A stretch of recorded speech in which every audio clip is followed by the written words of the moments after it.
ভর্তা খেতে পছন্দ করে না এমন মানুষ বোধহয় কমই আছে। ছোট বড় সবাই আমরা ভর্তা খেতে পছন্দ করি। আসসালামু আলাইকুম, কেমন আছেন সবাই?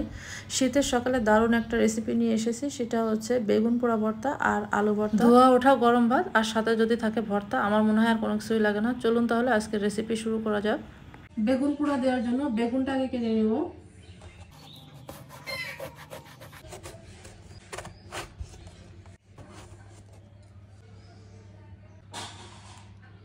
বেগুনটা কেটে নেওয়া হয়ে গেছে, এখন হচ্ছে এটা পোড়া দিব। বেগুনটা পোড়া দেওয়ার জন্য এরকম একটা স্ট্যান্ড বসিয়ে নিয়েছি। এখন হচ্ছে বেগুনটা দিয়ে দেবো পোড়ার জন্য, আর সাথে দিলাম হচ্ছে রসুন। বেগুনটা কিন্তু ঘুরিয়ে ঘুরিয়ে হচ্ছে পোড়া দেবেন। বেগুনটা এক জায়গায় রাখলে কিন্তু বেগুনটা বেশি পুড়ে যাবে, তখন কিন্তু আর পোড়া হবে না সব জায়গায়। তো বেগুনটা হচ্ছে ভালো করে ঘুরিয়ে ঘুরিয়ে সব জায়গায় পুড়িয়ে নেবেন।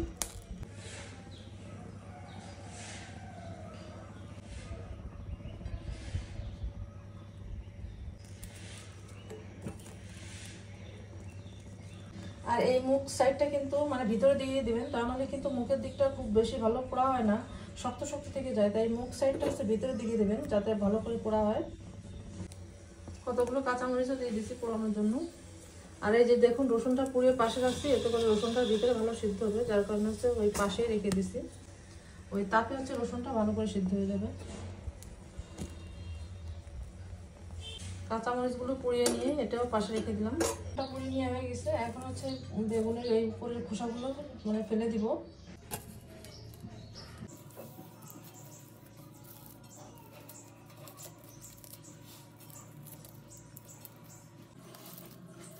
শীতের সকালে এই বেগুন পোড়া ভর্তা আর আলু ভর্তা খেতে যে কি মজা লাগে।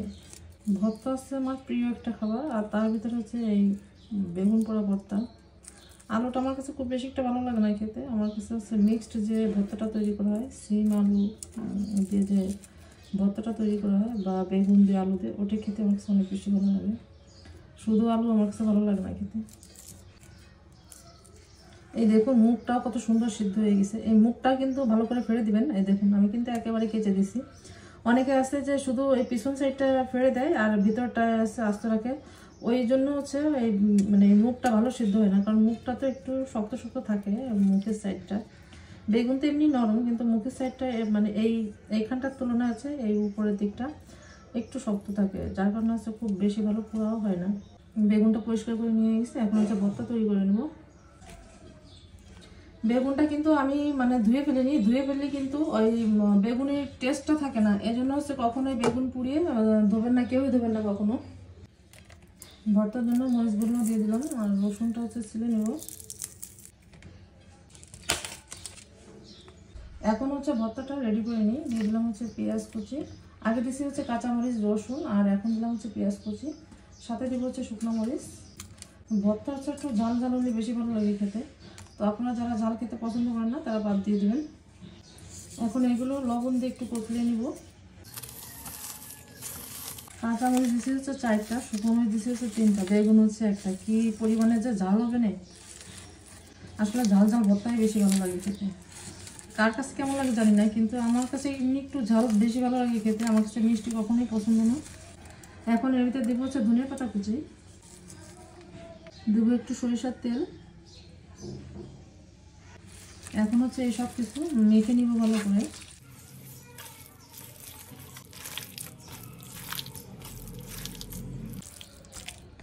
এই দেখুন ভর্তাটা, বেগুন ভর্তাটা তৈরি করে নিয়ে গেছে। এখন হচ্ছে আলু ভর্তাটা তৈরি করে নিব। এখন হচ্ছে আলু ভর্তাটা তৈরি করে নিব। এখানে দিয়ে দিয়েছি হচ্ছে পেঁয়াজ আর হচ্ছে শুকনো মরিচ, এগুলো লবণ দিয়ে কষলিয়ে নিব।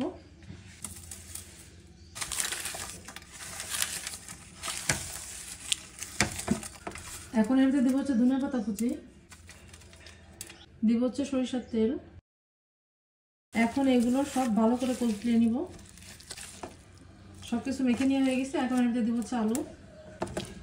এই আলুটা হচ্ছে ভাতের পর সিদ্ধ দিছিলাম, এমনি সিদ্ধ দিইনি। এমনি সিদ্ধ দিলে কিন্তু ওই আলু খেতে বেশি একটা ভালো লাগে না। এমনি যদি এই আলুগুলো সিদ্ধ করে নেওয়া হতো তাহলে এই আলুগুলো পানিসে পানিসে লাগতো, খেতে খুব বেশি একটা ভালো লাগতো না। আর ভাতের পর দিলে হচ্ছে ভাতের মারটা হচ্ছে আলুর ভিতরে মানে ঢুকে যায়, আর এই অনেক সুন্দর লাগে এই আলু ভর্তাটা তৈরি করে খেতে। আলু ভর্তাটা মেখে নেওয়া হয়ে গেছে। এই দেখুন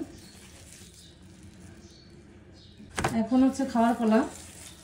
গরম ভর্তা আর হচ্ছে গরম ভাত, খেতে যা কি টেস্ট লাগবে। দিয়ে দিলাম আলু ভর্তা, বেগুন পোড়া ভর্তা, ডিম ভাজি। এখন দেবো হচ্ছে কাঁচামরিচের আচার, দিলাম হচ্ছে কাঁচামরিচের আচার। এখন হচ্ছে খাওয়া শুরু করে দিই।